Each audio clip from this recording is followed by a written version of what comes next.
Good evening, everyone. It's me, Coach 67 Sports TV. Shout out to the awesome and amazing LDBC, Lions Den Boston community. Shout out to the greatest university in the world, the Southern University, home of the mighty Jaguars. It's part two of the 2024 Southern University Blue versus Gold spring game. I was supposed to do it in video form. However, I've been having some technical difficulties as of late. However, as soon as I get those squared away, I'm going to do the same live stream in video format. I know I said it the last time, but I've gotten extremely busy lately. I had a birthday Monday, and in addition to that, I've just been having a lot going on, and I've been having some technical issues. But the plan is to give this part two of this reaction in video form, like the next couple days. And in addition to that, I plan on dropping a series of videos for, just some Southern University topics that I have in mind. So before I get too deep, a lot of these same points I'm going to make in this particular video, I made in the previous post-game reaction, but just to kind of set the atmosphere and the tone for what transpired 2 weeks ago in Southern University 2024 Blue versus Gold spring game.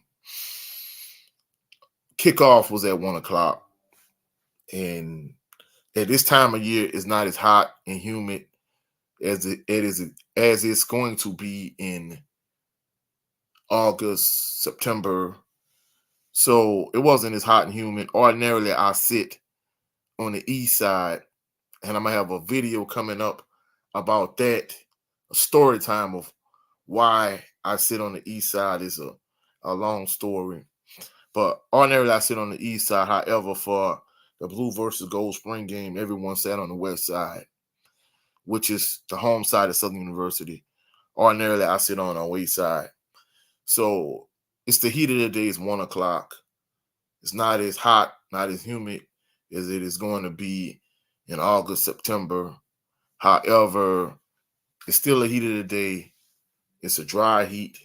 And in addition to that, many individuals, because of the timing of it, I mean, it's spring football. You don't have a band. You don't have the human jukebox playing during the spring game. I think that's one thing that kind of, it's not as entertaining for the kids. Because last year when I brought my nephew to the spring game, and he was asking me, is the band coming? And I'm like, no, buddy, no band today. So he wasn't as interested, and he wasn't as engaged as he normally is during a normal Southern University home game. So, one thing I was unaware of going into the spring game was that Southern University's spring game and LSU spring game was at the exact same time. So, we have the spring game. Kickoff was scheduled for 1 o'clock. Things kick off at about 6-7 minutes after 1. So practically is Henry Miller's defense versus Mark Frederick's offense. One thing that was, there was a couple of narratives coming into the spring game. First and foremost, who was going to be the starting quarterback? Was it going to be Noah Bolton, Grambling University transfer, who started in the Bayou Classic against Grambling and got a victory? He was like 13-26. I think he threw like 2 touchdowns, one interception in the Bayou Classic, if I'm not mistaken. Also, you have local high school product from Scotlandville High School, Zay Tessit. And you also have Jalen Woods from Georgia. So those are the 3 individuals that was in this 3-man race for the starting quarterback position. Also, one of the big narratives was that Coach Terrence Graves wanted to go back to the old style of offense in terms of using a running game to set up the passing game. However, that wasn't the case. Southern, during the Blue versus Gold spring game, about 85% of their offense was pretty much primarily through the passing game. So, that was one thing that was alarming. The game started out, and, right away it was some of the same issues Southern had during the course of the season they had during the spring game. It was, sloppy in terms of a lot of penalties. The defense jumped off sides a couple times. The offense had, some errors, some miscues. All three quarterbacks had issues throwing the ball out of bounds. Receivers drop passes. So I understand it's the spring. So you're gonna have some of these errors and some of these miscues. However, during the regular season, they're really gonna need to clean it up. They're gonna need to cut down drastically on the penalties. And in terms of the quarterbacking situation, Noah Bolden, he took the starting snaps. The offense went like 4 and out, 5 and out, something along those lines. I think it was like 6 and out, if I'm not mistaken. Then Jalen Woods took the next set of snaps. He was sacked by Jelani Davis. And then the next series rolled around, and Zay tested. He threw an interception to a Wyoming transfer, Dalen Wilson. He was tackled at like the 3-yard line. And the way the scoring is set up for the Blue versus Gold spring game, essentially is offense versus defense. The typical scoring for the offensive side is standard, where a touchdown is 6 points, a field goal is 3 points, the extra point is worth 1 point. The only additional category you have is the fact that you have explosive plays of 15 yards or more, results in 2 points for the offense. For the defense, a tackle for loss is 1 point. A sack is worth 2 points. A defensive takeaway is 4 points. Turnover on downs is 4 points. A pick six is 7 points. So a turnover that results in a touchdown is 7 points. So the defense, got it going early. Like I said, Jelani Davis sacked Jalen Woods. Willie Miles, Scotlandville High School defensive tackle, nose guard. He was extremely active and aggressive. He was one of the players that really stood out on the defensive side of the ball for the goal, which was the defense. He really stood out because he was real active, real aggressive. At the end of the first quarter, the score was 23-2 in favor of the defense. However, a few minutes into the second quarter, offense really got it going. Jalen Woods had a 50-yard touchdown pass to Cameron Jackson. Then Zay Tessett, he threw a touchdown pass to Chandler Whitfield. Zay Tessett, he threw a 70-yard touchdown to Damian Knight, and both of those individuals went to Scotlandville High School. Zay Tessett also had a quarterback sneak for a touchdown. All three quarterbacks threw a pair of touchdown passes.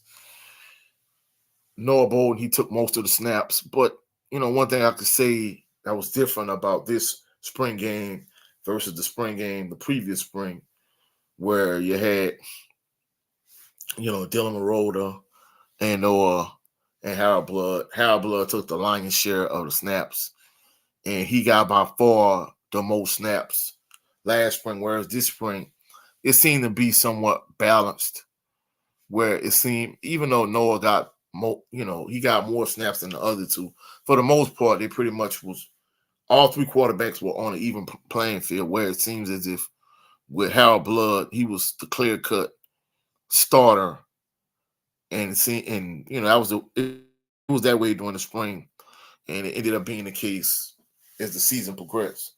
So, my overall thoughts in terms of the spring game, first and foremost, in terms of the quarterback situation, if it was me, if I was Coach Graves, of course I'm not.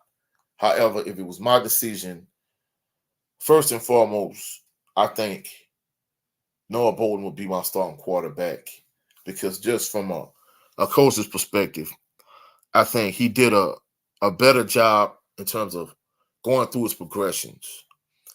He went through his progressions quicker. He made quicker decisions. He got rid of the ball quicker, so on and so forth. To me,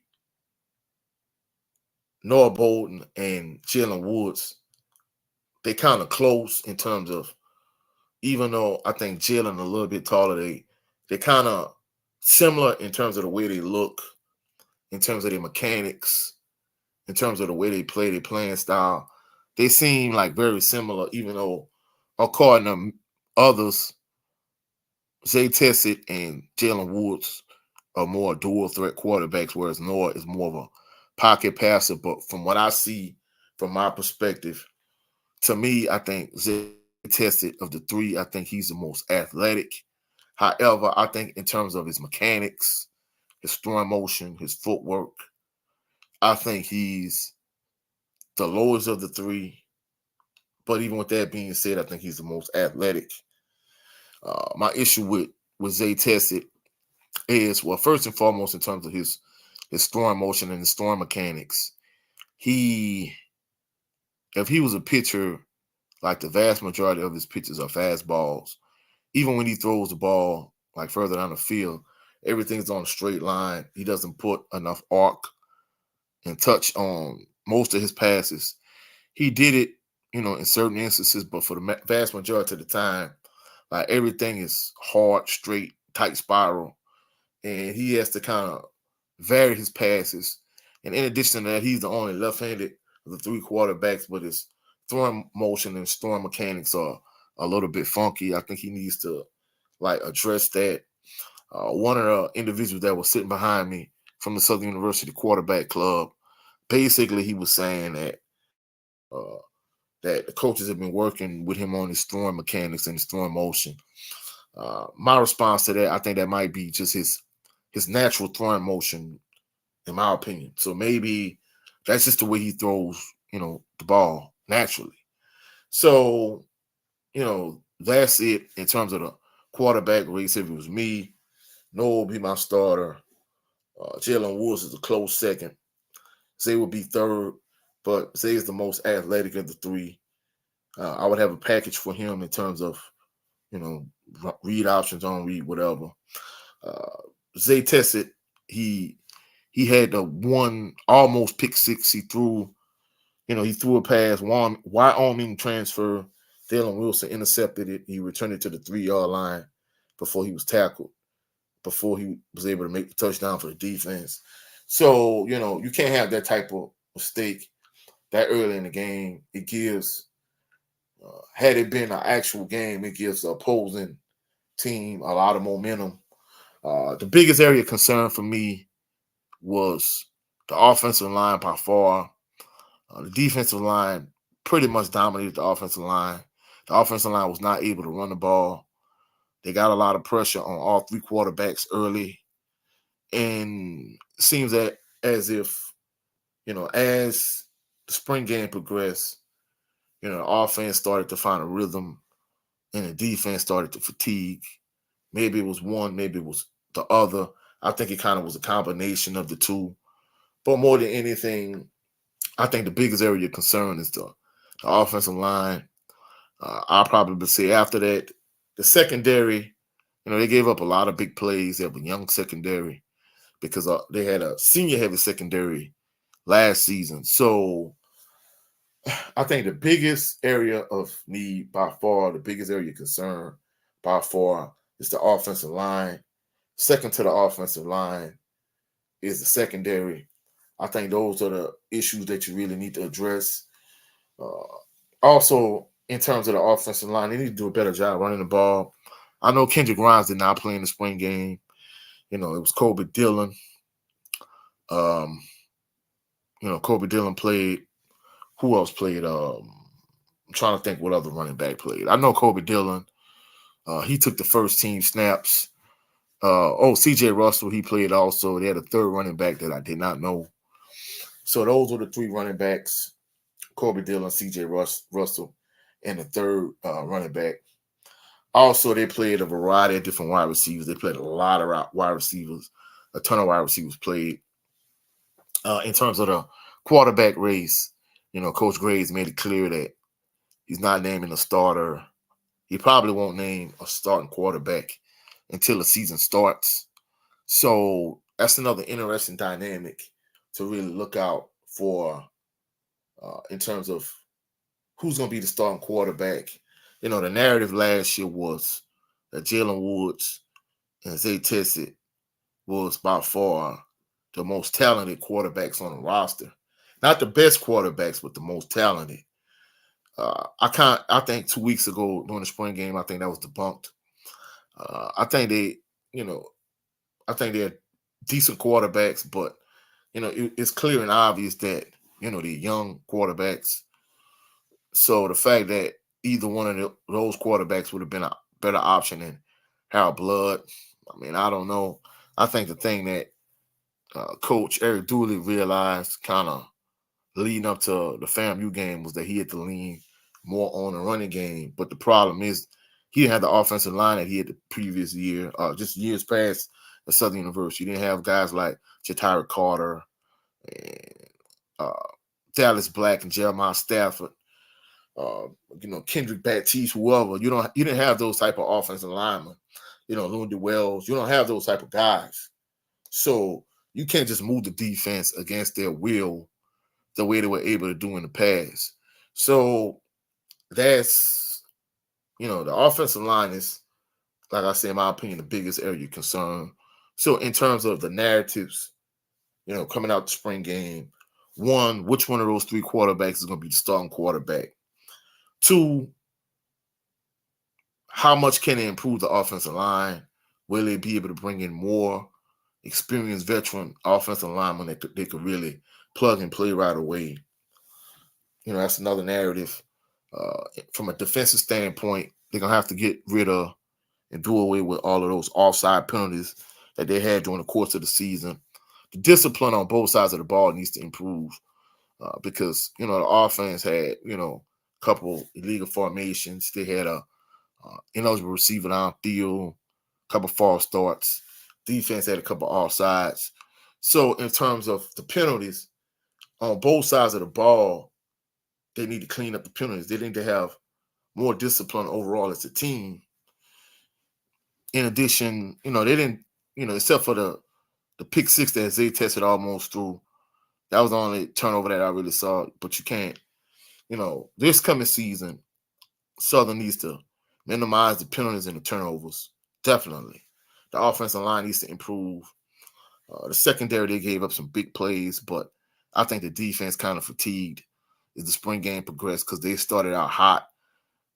The defensive line, led by Willie Miles, they really got after the offensive line.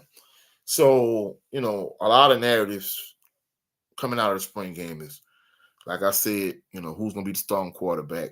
How much can they improve the offensive line? How well are they going to be able to run the ball offensively? In terms of Kendrick Grimes, was he hurt? Was he injured? Where was Kendrick Grimes? Defensively, can you get rid of all of these silly offside penalties? How much can you improve the secondary? I think that's the biggest takeaways coming out of the spring game. So, coming up pretty soon, I'm gonna have a video kind of merging these two live streams I had in terms of the reaction to the spring game part 1, reaction to the spring game part 2. In addition to that, I have a story time about Southern University's football story years ago at one of Southern University's games. And basically, my aim is, since I'm coming to the end of the school year, to really kind of ramp up the amount of content I produce in terms of Southern University.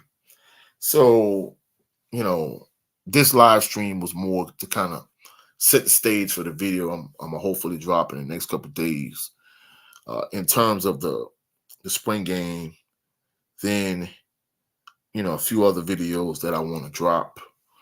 So if you have any suggestions for videos in terms of any video ideas that you want me to drop, just put it in the comment section. Hopefully y'all saw some value in this live stream in terms of my reaction to Southern University's 2024 Blue versus Gold spring game. Like I said, hopefully I'm going to drop a lot of Southern University content soon. Y'all stay tuned. Y'all have a blessed and phenomenal evening. I'll catch y'all on the rebound. Peace and blessings.